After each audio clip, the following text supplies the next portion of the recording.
নমস্কার, দেখছেন নারদ নারদ। আপনাদের সঙ্গে রয়েছে আমি ঋষিকেশ। চেয়ারপারসন বনাম কাউন্সিলরদের দ্বন্দ্ব অব্যাহত। কৃষ্ণনগর পুরসভায় আর্থিক বর্ষের বাজেট পেশ না করেই বিল পেমেন্ট করার অভিযোগ চেয়ারপারসন রীতা দাসের বিরুদ্ধে। বাজেট মিটিং নিয়ে জট দীর্ঘ 2 মাসের ওপর।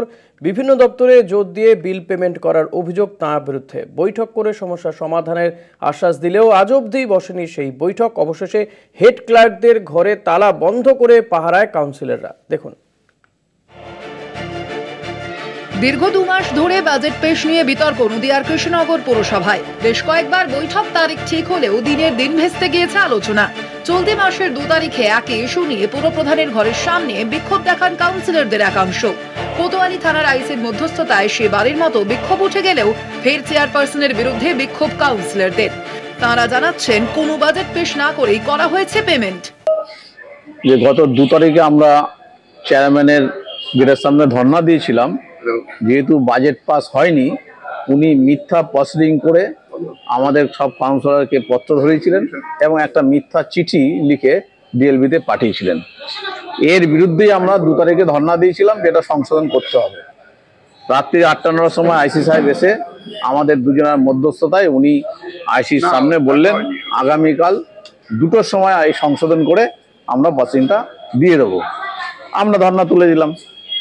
তারপরে উনি আর কিছুতেই সংশোধন করলেন না, দিলেন না। এখানেই শেষ নয়। 7 তারিখে বাজেট মিটিং ছিল কৃষ্ণনগর পুরসভায়। বাজেট পাশ না হওয়ায় বন্ধ হয়ে যায় মিটিং। কাউন্সিলরদের অভিযোগ, সরকারি নিয়ম অনুযায়ী সেদিনকার বাজেট মিটিং ছিল অবৈধ। পরবর্তীতে অন্য ডেট দেওয়া হলেও চেয়ারপারসন সেই দিনও মিটিং করেন না। কিন্তু হঠাৎ করেই প্রতিটি কাউন্সিলরের কাছে নোটিশ যায়, বাজেট বিষয়ে আপনাদের সংযোজন বিয়োজন মন্তব্য জমা করুন। যার প্রেক্ষিতে কাউন্সিলরদের অভিযোগ যে বাজেট পাশ হয়নি, সেই বাজেট নিয়ে কেন সংযোজন বিয়োজন হবে। আমাদের একটাই দাবি, গত 7 তারিখে বাজেট মিটিংয়ের যে রেজুলেশন, সেই রেজুলেশন খাতাটা উনি লুকিয়ে ফেলেছেন, সরিয়ে ফেলেছেন বড়বাবুর মাধ্যমে। আমাদের একটাই দাবি, সেই খাতা, আমাদের খাতা অনুযায়ী রেজুলেশন আমাদেরকে সার্ভ করতে হবে। উনি নতুন খাতা লিখে সেইখান থেকে উনি টিএলবিতে পাঠিয়েছে, সেই খাতাটাকে বাদ দিয়ে। পাল্টা কাউন্সিলরদের বিরুদ্ধে দলীয় কাজকর্মে ব্যাঘাত ঘটানোর অভিযোগ চেয়ারপারসন রীতা দাসের। যেটা তারা এখন হাঁপসে যাচ্ছে, কিছু করতে পারছে না, সেটাই করছে, আর কি করবে। হ্যাঁ, ব্যাঘাত ঘটাচ্ছে দলীয় কাউন্সিলর। এখানে কি একজন কাউন্সিলর না আরো রয়েছে? না, দলীয় কাউন্সিলর কয়েকজন আছে। কাউন্সিলরদের দাবি, রেজুলেশন খাতা লুকিয়ে রেখেছেন চেয়ারপারসন। আজ এই বিষয় নিয়েই আমরা আলোচনা করব। আমাদের সঙ্গে রয়েছেন অতিথিরা। রয়েছেন তৃণমূল কংগ্রেসের পক্ষ থেকে মনসুর আলী শেখ, আপনাকে স্বাগত। রয়েছেন বিজেপি পক্ষ থেকে সোমনাথ কর। আপনাদের কাছে আসবো, তবে এই মুহূর্তে একটা ছোট্ট বিরতি নেওয়ার সময় হয়ে গেছে। একটা বিরতির পর ফিরছি, সঙ্গে থাকবেন। ফিরে এলাম বিরতির পর। আমি সোমনাথ দা আপনার কাছে আসবো। তৃণমূল পরিচালিত পুরসভা, তার কাউন্সিলররা চেয়ারম্যানের বা চেয়ারপারসনের বিরুদ্ধে বিক্ষোভ দেখাচ্ছেন, কি বলবেন? সময় কম। দেখুন, আজকের ইলেকট্রনিক মিডিয়া বলুন, প্রিন্ট মিডিয়া বলুন, সোশ্যাল মিডিয়া বলুন, যেখানেই আপনি খুলবেন নদিয়া সংবাদ মানেই আপনি দেখতে পারবেন যে কৃষ্ণনগর পৌরসভার কাহিনী। গৃহযুদ্ধ লেগে আছে আজকে কৃষ্ণনগর পৌরসভার মধ্যে। কেন এমনটা ঘটছে?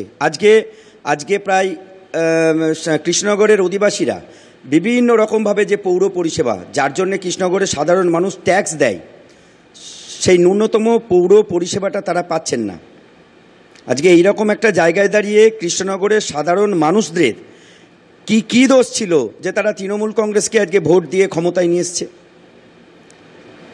বিষয় হলো যে কৃষ্ণনগরের সাধারণ মানুষ কেবলমাত্র তাদের পৌর পরিষেবা পেতে চায়। পৌরসভার মধ্যে গৃহযুদ্ধ বাঁধিয়ে কাউন্সিলররা দেখছিলাম কদিন আগেই যে রাস্তায় নেমে তারা রাস্তা ঝাড় দিচ্ছেন, ময়লা পরিষ্কার করছেন। এটা তাদের কাজ। তাহলে কেন সাফাই কর্মীরা আজকে তারা কাজে নামছেন না? কেন আজকে বিভিন্ন দপ্তরগুলো কাজ বন্ধ হয়ে আছে? দেখি মনসুর শেখ কি বলছেন হচ্ছে শান্তিপুরের সাধারণ মানুষদের। বুঝতে পেরেছি, সোমনাথ দা আসবো। মনসুর শেখ কি বলছেন শুনি। মনসুর দা, কেন এই পরিস্থিতি হবে? চেয়ারপারসনের বিরুদ্ধে বিক্ষোভ দেখাতে হচ্ছে, বাজেট পেশ না করেই তিনি বিভিন্ন বিল পেমেন্ট করে দিচ্ছেন।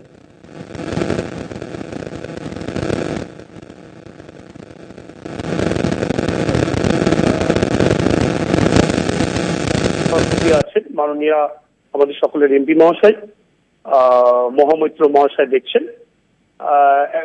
ঠিকই আছে, আমরা যেটা খবর পাচ্ছি যে সব দলই ওনাকে জিজ্ঞেস করুন, বিজেপিতেও নানান ভাবে নানান কিছু দ্বন্দ্ব লেগেই আছে। আপনি দেখুন না দিলীপ ঘোষকে নিয়ে কি চলছে, ওনাদের বলুন না দিলীপ ঘোষের বিষয়টাকে ওনারা কিভাবে মিটাবেন। ঠিক আছে, আমাদের তৃণমূলের যেটা চলছে ঠিকই চলছে, এবং তৃণমূল নিয়ে ওনাদের বলুন বিজেপিদের একটু মাতামাতি কম করতে, ওনাদের দলটাকে নিয়ে একটু বেশি ভাবতে বলুন। আশা করছি তৃণমূলের যেটা মনোমিলন চলছে কৃষ্ণনগর পৌরসভা নিয়ে খুব শীঘ্রই সেটা মিটে যাবে। মনসুর দা এবং সোমনাথ দা সামনে থাকুন, আমাদের সঙ্গে থাকবেন আপনারা। আর একটা ছোট্ট বিরতিতে যাবো, বিরতির পর ফিরছি, সঙ্গে থাকবেন। ফিরে এলাম বিরতির পর। আমি সোমনাথ দা আপনার কাছে আসবো। যে তৃণমূল কংগ্রেসের প্রতিনিধি তিনি বলছেন যে সমস্যা মিটে যাবে, এটা বড় কিছু নয়, কিন্তু আদপে কি তাই? কাউন্সিলররা যেখানে বিক্ষোভ করছেন, তালা ঝুলিয়ে দিচ্ছেন চেয়ারপারসনের বিরুদ্ধে, বাজেট পেশ করছেন কিন্তু কোনো মানে বাজেট না পেশ করে তিনি বিল পেমেন্ট করে দিচ্ছেন। না, উনি জানবেন কি করে? তার কারণ উনি সদ্য 1-1.5 মাস হলো একটা অন্য দল থেকে তিনি তৃণমূল কংগ্রেসে এসছেন। ফলে তৃণমূল কংগ্রেসের ভেতরে কি ঘটছে, কি চলছে, ওনার তো জানার কথা নয়, তাই উনি পুরোটা জানেন না, না জেনে এখানে মন্তব্য করছেন।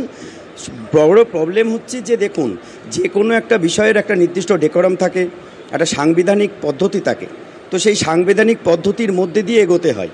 এখন যদি কোনো রকম বাজেট পেশ না হয়ে থাকে, তাহলে সেই বাজেট সংক্রান্ত বক্তব্য বিষয় নিয়ে এক্সক্লুড ইনক্লুড কীভাবে পৌর প্রতিনিধিরা করবে? তো ন্যাচারাল নিয়মে পৌর প্রতিনিধিরা যে ধরনের ব্যবহার করছেন বা যেটা করছেন, তারা যেভাবে আন্দোলন দেখাচ্ছেন, সেটা খুব ন্যাচারাল ব্যাপার, স্বাভাবিক ব্যাপার। আজকে তো আপনারা দেখতে পাচ্ছেন কৃষ্ণনগরের অধিবাসীরা সাফার করছে। একটা বাজেট পেশ করতে অসুবিধাটা কোথায়? বাজেট পেশ করতে অসুবিধা কিছু নেই। আপনাকে এর আগেও আমি বলেছি, অলরেডি একটা আলোচনা চলছে। আপনি দেখেছেন যে প্রশাসনিক মহলেও একটা আলোচনা চলছে। আমরা আশা করছি এটা খুব তাড়াতাড়ি মিটে যাবে। বেশ, একটা ছোট বিরতিতে যাবো, আবারও বিরতির পর ফিরে আসছি, সঙ্গে থাকবেন। ফিরে এলাম বিরতির পরে। আমি মনসুর সাহেব আপনার কাছ থেকে জানবো, আপনি আশাবাদী যে এই সমস্যা মিটে যাবে, কিন্তু মিটছে না। 2 মাস হয়ে গিয়েছে, বাজেট পেশ করেননি চেয়ারপারসন।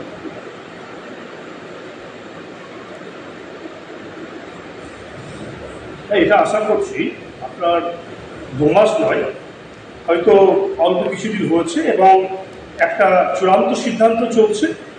জেলা নেতৃত্ব এবং রাজ্য নেতৃত্ব এটাকে নিয়েও ওনারা ভাবছেন, যাতে খুব শীঘ্রই সমাধানের রাস্তা বার করে এবং সমস্ত চেয়ারপারসন কি বদল হবে ও চেয়ারপারসন যিনি, সেটা রাজ্য নেতৃত্ব ঠিক করবেন, এটা আমি বলতে পারবো না। জেলা নেতৃত্ব আছেন এবং রাজ্য নেতৃত্ব ওনারা ঠিক করবেন। সোমনাথ দা, দেখুন, পরিষ্কার কথা, আমি যতটুকু জানতে পেরেছি যে এখানে ওদের একটা তৃণমূল কংগ্রেসের একটা দলীয় সমস্যা। এখন দলীয় সমস্যার ক্ষতি শিকার হচ্ছে কৃষ্ণনগরের সাধারণ আম পাবলিক, কারণ তারা ভোটটা দিয়ে আজকে তাদের কাউন্সিলরদের ক্ষমতায় এনেছে। এখন কাউন্সিলরের সাথে আপনার পৌরসভার যিনি পৌরপ্রধান আছেন, তার এখন কি নিয়ে গণ্ডগোল, আসলে কিসের বকরা নিয়ে গণ্ডগোল? নিশ্চিতভাবেই কোনো টাকা পয়সার বকরা হবে, তা না হলে রেজুলেশনের কপি লুকিয়ে রাখবেন, দিনের পর দিন ডেট দিয়ে তারা এই বাজেট পেশ করবেন না, অথচ বাজেট পেশ না করেই এক্সক্লুডিং দেখা যাক যে কতদিনে এই সমস্যা মেটে, এবং আশা করব যাতে সাধারণ মানুষের পরিষেবা পেতে যাতে কোনো সমস্যা না হয়। সোমনাথ দা এবং মনসুর শেখ, আপনাদের দুজনকেই ধন্যবাদ আমাদেরকে সময় দেওয়ার জন্য। নারদ, যেখানে শেষ করছি, দেখতে থাকুন কলকাতা টিভি রাত দিন 7 দিন।